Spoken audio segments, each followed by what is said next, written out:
Welcome, everyone, to Global Markets Radio Week Ahead YouTube. I'm your host, Andrew Spanton. Sunday. Hope everyone had a great weekend. Ready to rock and roll. It's going to be a big week, people. A big week. Oh, baby. Numbers and events coming out this week are big. Obviously, the reaction to the Senate passing legislation, I don't think that's really the big story, in my opinion, over the weekend. I think the ECB story, talking about Irish collateral, they have fears that the assets they put up, and this is really an incredible tale to be told, because if you think about it, isn't this how you take over a country? For example, if the Irish put up collateral to the ECB and they got cash, and then all of a sudden they default on that collateral, or that collateral defaults, whose responsibility is it to go and claim that asset? And again, we'll look at the dollar index here. Very important. This could be a big event, in my opinion. This has got to scare the bejesus out of people, because what is the ECB going to do? Take over the property, manage it, rent it, sell it, give that to an Irish bank to do, but the Irish bank is defaulting. It's a very curious situation, and it sets a precedent for all the bailouts in the future that's going to come. And talk about possibility of civil unrest. Talk about possibility of, imagine what would happen if all of a sudden the people in Ireland said, screw you, to the ECB. Dogs and cats living together, mass hysteria, in my opinion. Oh, my goodness. That would be just Armageddon. Germany would secede from the Union, and the dollar index would explode. But, again, when we take a look at this weekly chart of the dollar index, so I think the euro is going to gap down, and if it doesn't, you sell on the open. This euro should melt down. We'll get to that in a second. Futures are probably going to be down on this also. I mean, this is scary stuff. If they're worried about the collateral that they're holding,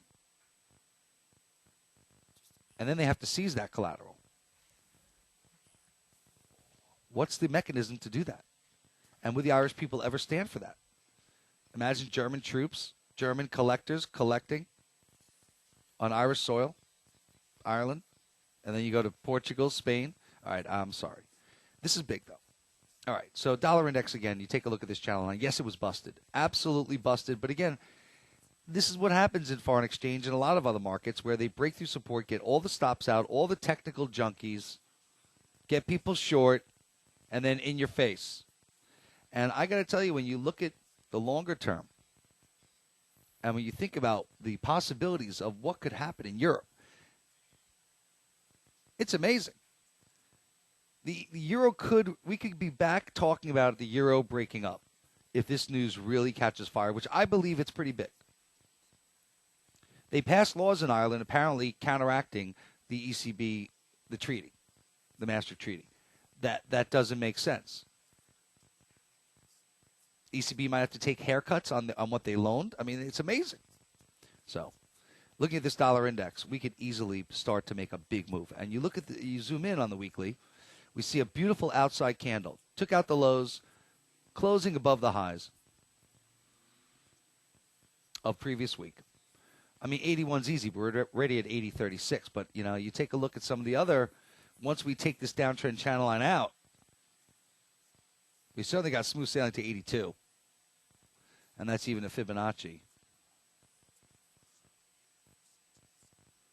from the high to the low of that big move, 82.15. And we break through there and we're clean, certainly almost to 83. So dollar index certainly looking good. That should not be good for the stock market, but, we're diverging right now, in my opinion. We're diverging where we're getting the stock market's holding up, the dollar's rallying. It's not like the stock market's exploding. You take a look at the S&Ps right now, S&P 500. And you see that, you know what? I gotta go to the monthly on this for you to see it. I mean, certainly the S&P's breaking out.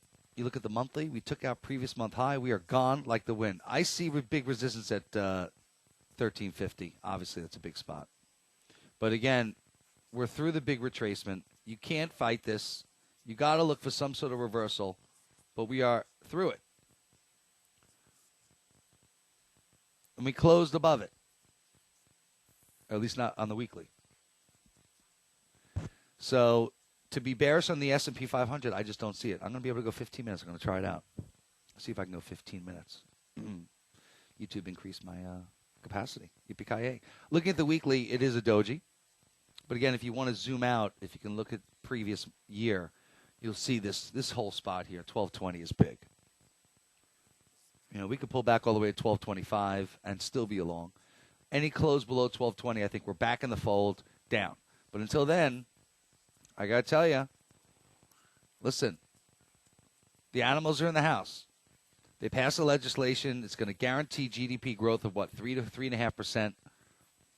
We're doing another injection of adrenaline. We're junkies. The United States are junkies.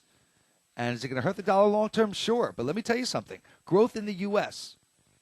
is going to be a lot stronger than it's going to be in Eurozone in the next year. Because the Eurozone aren't able to inject this kind of money like we are in the United States. Of course, gold prices going higher and commodity currencies are another story. But the Eurozone, I think next year is in big trouble. Looking at bond prices right now, opposite of bond yields. Weekly, certainly a nice hammer. I would imagine bond yields come in, but I'd be looking to get basically short again. I think bond yields are going back up. And they're going to start talking more about growth now as a reason. If bond yields, if the U.S. is going to rally here and have a strong first quarter and people are more sure about their tax bracket, how much they're going to have to pay the government, then they'll be willing to spend. That's going to be the argument. It could happen. But it's a shot in the arm, and that's it. And then we get into April, and then all hell's going to break loose because, remember, the U.S. federal budget has to be increased, the cap.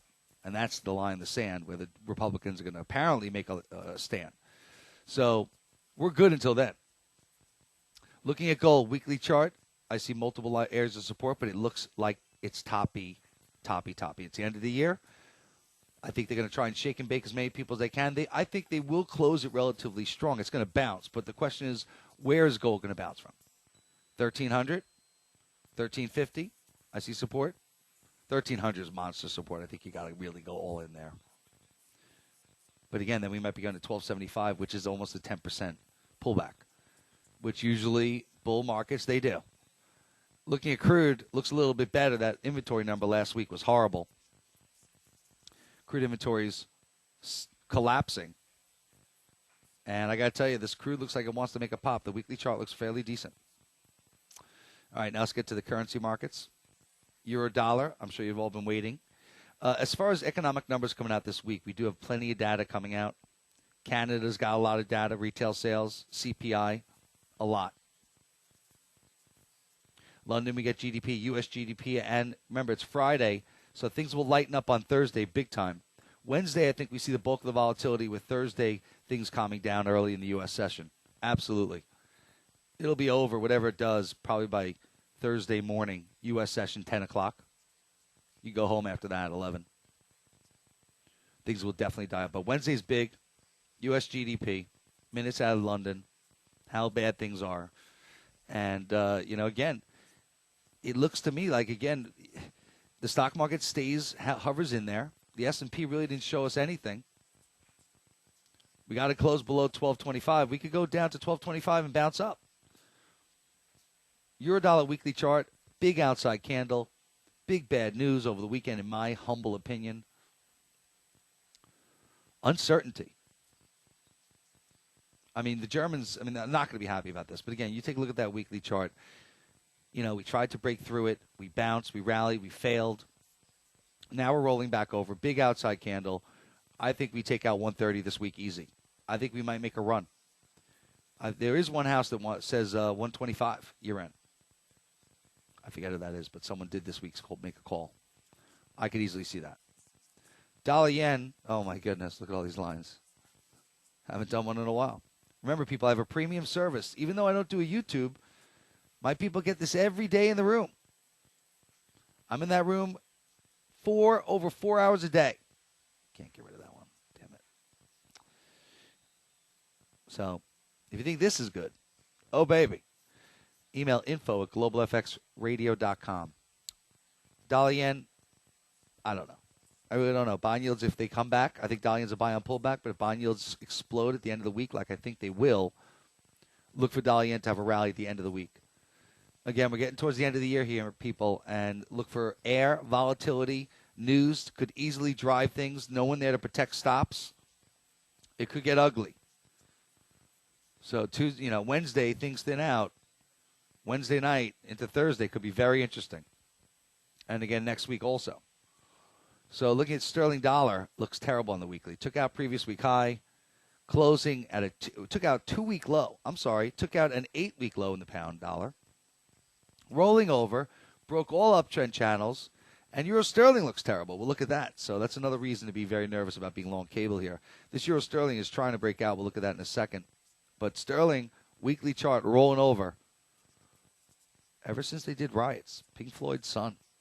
Shocking. Stabbing into Prince's car. You Brits are loony. Looney Tunes. Riots. Taking everything away. Listen, it's coming to the U.S. big time. Dollar Swiss. Well, if there's certainly chaos, they're going to be buying the Swiss franc. So Euro Swiss, you want to look at that on the downside. Look at this dollar Swiss here. Certainly could be hammering. You got to stop yourself out under 95. They're flocking to the Swissy. And again, look at this Euro Swiss. Rolling over, new closing low. This baby's in a free fall. There's a 10-year chart. You measure the move from 127 up to 138? That's almost 1,100 pips. We might go down to 115 on this if this move really gets momentum. And they're flocking into the Swissy. There's a new closing low. This baby looks horrendous. Aussie. Again, interest rate differential is the key. Aussie is not raising rates. U.S. could be just by the bond vigilantes for doing it for the Fed. But look at this Aussie dollar. Certainly a nice reversal candle here. Shooting star. I would imagine it gets dragged down with dollar strength. And again, watch that gold. I think if gold comes in, that's going to be big. Copper, dead short. So if these things come in, commodity currencies should get hit. But again, a lot of the factors dependent on, is the stock market just treading along, going down a little bit, not collapsing. Gold prices may be coming in, but the stock market drifting lower. Sure, that's an environment where the Aussie will get hit. Dollar Canada, big news this week. Let's see that GDP CPI number, retail sales. We got a lot of stuff. I think it could bounce on a weekly basis, certainly up to 102.50, as long as par holds.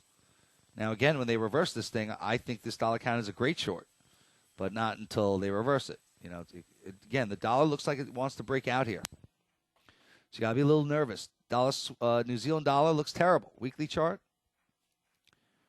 Certainly coming up to support, but closing below the 30 exponential, not good. Not good. So New Zealand, certainly on a weekly basis, I would imagine this will come a long way in the Kiwi. We get a big dollar rally, and if there's real nervousness over this whole Ireland situation, if I'm right and this story is big, risk aversion, get out. So again, we could be talking Goldman Sachs 88 target on New Zealand dollar. Unbelievable. 68, another 500 pips. Certainly big line in the sand, 200-day moving average also. Listen, this time of year, things like the Kiwi, the Loonie, get ugly. Moves are exaggerated. Damn it, sorry, I didn't prepare better. And again, if you want to find out more about things, marketing, advertising, affiliate, email me, baby. Big week ahead, team. info@globalfxradio.com. Euro sterling weekly chart. I still am a bear on euro sterling, but obviously we took out the low, we took out the high. I'm out. And cables are dead short. I think still I want to sell the rally, but who knows? This 85.50 is a huge spot. So if we don't take out previous week high, I think you could try and be short it. But this euro sterling, nice outside candle on the weekly. And again, look for any news, big headlines out of the ECB tonight. I think today is Sunday. Monday morning in Europe is going to be big. Any more continuation of the rhetoric, nervousness, futures, but I think the euro gets whacked. Andrew Spanton, the only voice you will ever need who truly loves to make you money. Have a good week.